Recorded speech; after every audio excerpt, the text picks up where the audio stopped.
Let's go over Star Wars Episode 9 when it comes to writer and director J.J. Abrams. This is Mike Zero here. If you guys are new to the channel, do make sure to subscribe to see future Star Wars content.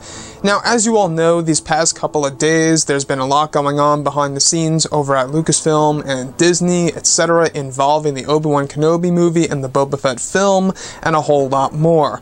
Now, I wanted to get on the subject of Episode 9 and a response by J.J. Abrams that has all to do with the three new characters, of course, that came into the sequel trilogy, including Kylo Ren. And this is what J.J. Abrams had to say, and he states this: "But when the opportunity presented itself to finish a story that we had begun with these new characters, to tell the last chapter of their story, it felt like there was a chance to do it in a way where we could go beyond and do better than we did in 7. And I learned so much in that movie, and I saw that this was a chance to sort of realize something that we hadn't quite achieved. And part of that was, it was simply the beginning of these new characters and their story."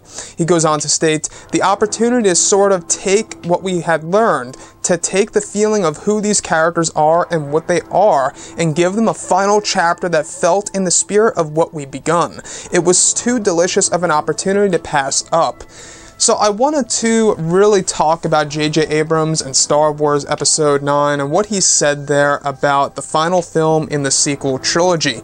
Now, the thing that I do take from this is that J.J. is really going over how he got a learning experience from Episode 7. He really does seem passionate to me if you look at him as a person and Star Wars, and wants to do it better than a whole lot more than 7. And that's one big thing that I'm honestly faithful in Star Wars Episode 9, is that I do believe that it may very well be one of the best movies of the sequel trilogy. I think it's going to be the best one. I think we're going to see a mirror image of the prequel trilogy. That's just my prediction, because there's no holdbacks here. In The Last Jedi, we had Luke Skywalker return, and I remember before the release, we were all very much curious as to how that character was going to be portrayed and how he would be treated. It was one of the big fears that a lot of people actually, saw ended up being true, is that Rian Johnson treated the character in a totally different way than the fans expected and wanted. So in Episode 9, it's really a movie just primarily focused on Kylo Ren and Rey. If you look at Revenge of the Sith, you do see a similar pattern where that movie is solely, focused on Anakin Skywalker and Obi-Wan Kenobi and how those two characters eventually collide. I mean, of course, you have Palpatine in there and the like, but looking at, everything that JJ has put together, I really just wish JJ just did all three movies. It would have been more consistent and flowed better in tone, and I think that he would have done The Last Jedi in a different way than that of Rian Johnson.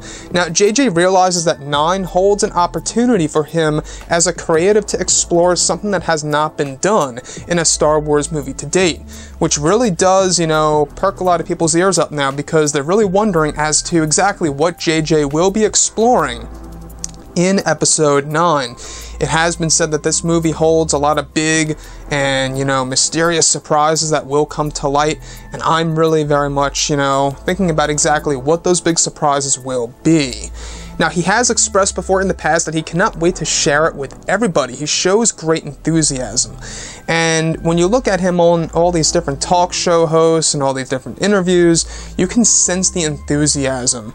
And I did see it in Episode 7, though that movie had a lot of beat for beats of A New Hope, and that's one thing that a lot of people did not like with The Force Awakens. The fact that he's aiming to make this movie a whole lot better than The Force Awakens really, really honestly just excites me a whole lot more.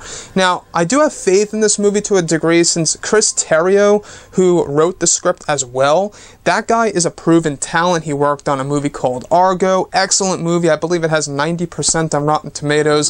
So it's not just J.J. Abrams who wrote the script. It was also Chris Terrio. That's one thing to really, take into account here. Now, it's said that the movie will contain revolutionary technology and upping their game when it comes to the cinematography. There's a lot of things going on for this movie, and, well, many may say, what else is there for Episode 9? What else is there really to tell? that's when I think that they should really, you know, take the concept of the Godfather Part 2 format, where it would be great to an extent, because bouncing between the past and the present, it could allow some of the answers we want to be executed in a unique way. But anyways, guys, drop a comment below. Let me know what you think about this in the comments. And if you guys did enjoy the content for today, do make sure to drop a thumbs up on this video to support the channel. And thank you all so very much for the kind support. And I'll catch you guys next time.